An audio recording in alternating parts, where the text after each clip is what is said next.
Today, I'm going to give you a whole new understanding of why you feel so frustrated when you are waiting on somebody. It could be a boss, an employee, a partner, a child.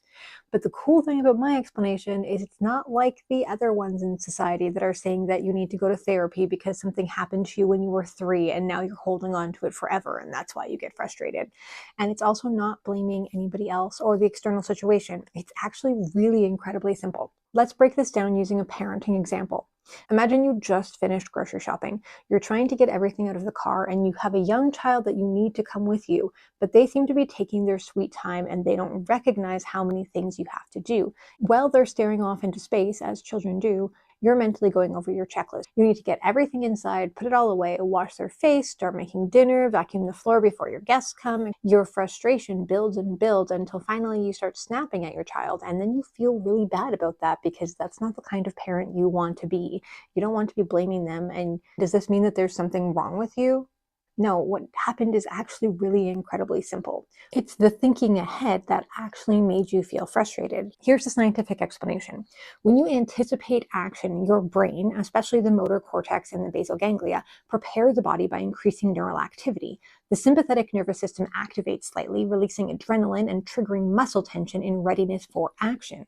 Your brain also predicts the next steps you're going to take, reinforcing this urge to move. In simple terms, your body's gearing up for action. It's sending little bursts of energy to your muscles, making you feel tense. But since you can't act because you're waiting on your child, the energy has nowhere to go, so you get this feeling of being frustrated. You don't have to worry that your child has discipline issues, and you don't have to worry that you have emotional regulation issues in this specific context anyway.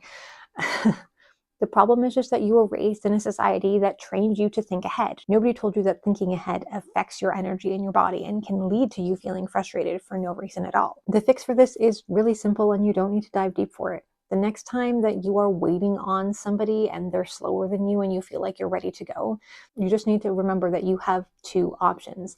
The first is to assume that what you're thinking ahead on is really, really important. It's not. And keep thinking ahead and then feel that frustration towards yourself and towards the other person, or to accept that if you calm down your brain and try to pay attention to the present moment for like a minute or two so the other person can get themselves onto the same page as you, that the world will keep spinning and you will get on to those next tasks that you really want to think about. But also you'll be in a better mood and you'll have a better rapport with whoever it was that you're waiting on. If you have any questions, you can leave them in the comments, and if not, you can check out some of my other videos. Thanks and have a great day.